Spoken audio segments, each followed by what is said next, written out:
Hello, today we are going to discuss on the Britain's new Prime Minister. Britain is once again at a political turning point. Keir Starmer has announced his resignation and Andy Burnham has emerged as a leading contender to become the Labour leader and British next Prime Minister. Andy is not a new person to British politics. He was the mayor of Greater Manchester and has now returned to Parliament as MP for Makerfield. His political identity is strongly linked to Northern England, regional renewal, and the idea that power should not remain concentrated only in Westminster. What makes him important is that he is seen as someone who can speak beyond the London political class. Supporters view him as a reset candidate, someone who may reconnect Labour with voters frustrated by weak growth, rising living costs, and years of political instability. So the big question is simple: can Andy turn his regional popularity into national leadership?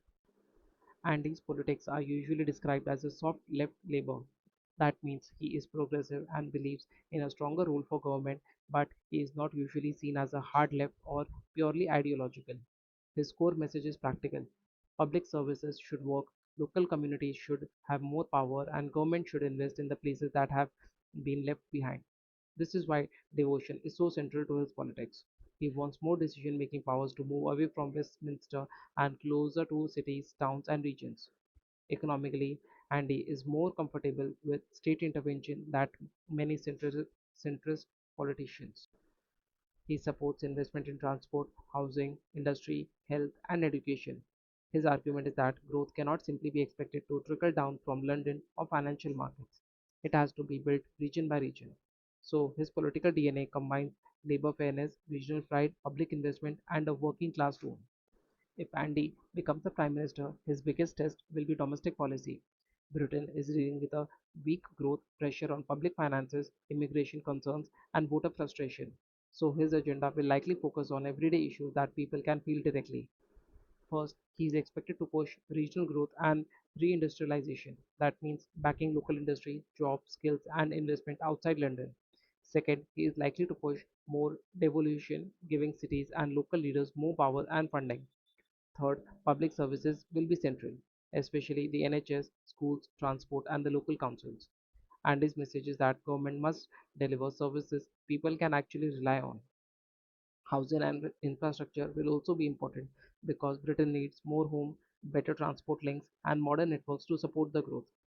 Immigration will be politically sensitive. He may take a tougher line on control and fairness, but he will also need to avoid alienating Labour voters. And finally, defense spending may become a bigger issue because Britain faces a uncertain global security environment. And his bigger problem is not just one policy, it is a wider message of national renewal. His argument is that Britain needs a new path, one that rebuilds the country outside London, invests in transport and housing, and gives ordinary households a real sense that growing growth is improving their lives.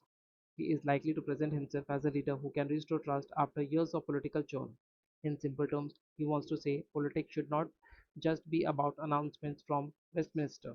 It should be about visible improvement in people's daily life.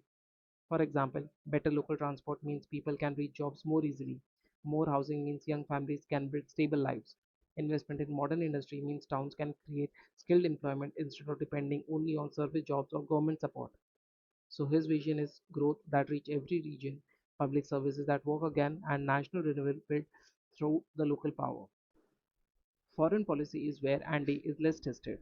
His strongest experience is domestic and regional politics, not international affairs. But if he becomes a prime minister, he will immediately inherit a crowded global agenda. The United States will remain central to Britain's defense, intelligence, and diplomatic strategy. But Andy may try to avoid looking too dependent on Washington. Europe will also matter deeply. After the Brexit years, Britain has been trying to build steadier relations with European partners, and he is likely to continue in that direction, especially because European security and trade are now closely connected to Britain's future. Ukraine will be another major test. Britain has been one of the Ukraine's strongest supporters, and the allies will watch carefully to see whether Andy maintains that commitment or not. On China, the challenge will be balance. Britain wants trade and investment, but it also has security concerns around technology, supply chain, and global influence. India and Commonwealth partners will also be important, especially for trade, education, investment, and diaspora ties. Overall, Andy's foreign policy may be framed through a domestic lens. International relationship must support job security and Britain's renewal at home. Under any British Prime Minister, some partnerships remain especially important. The United States is still Britain's most important defense and intelligence partner. The UK-US relationship group gives Britain global reach, military cooperation, and diplomatic weight. European partners are also crucial, especially France, Germany, Ireland, and the European Union. Even outside the EU, Britain cannot ignore Europe because trade, migration, security, energy, and Ukraine all connect the UK to the continent. NATO allies will matter because Britain's credibility depends on being seen as a serious security partner. Ukraine will remain central because the war has reshaped European security. If Britain wants influence in Europe, continued support for Ukraine will be important. India and Commonwealth partner will also play a bigger role in trade, education, technology, and investment. For Britain, these relationships are not just symbolic, they are a part of its future economic and diplomatic strategy. So, Britain's closest partner will matter for four reasons: security, trades and jobs, technology and energy, and global influence.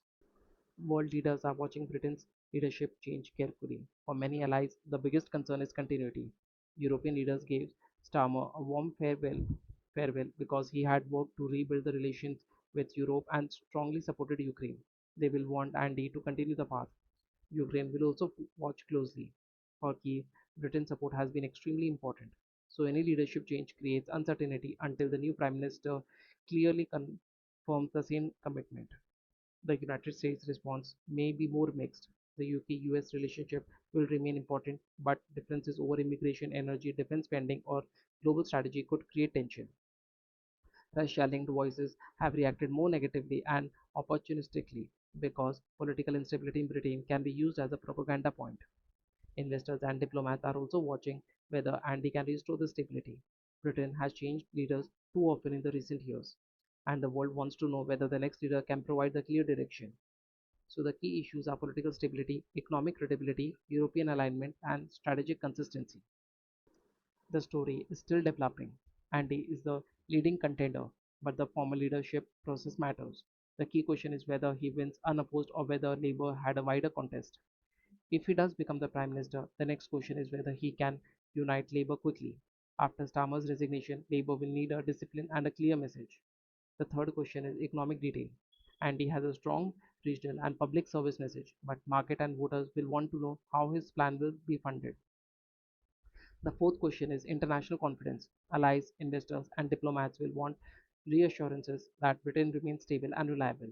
And finally, the biggest question is whether Andy can convert his success in Greater Manchester into national authority. Being popular as a regional leader is one thing. Governing the whole country during a difficult economic and geopolitical moment is much harder. So the story is not just about a new prime minister. It is about whether Britain can find a more stable and convincing direction for its future. Thank you.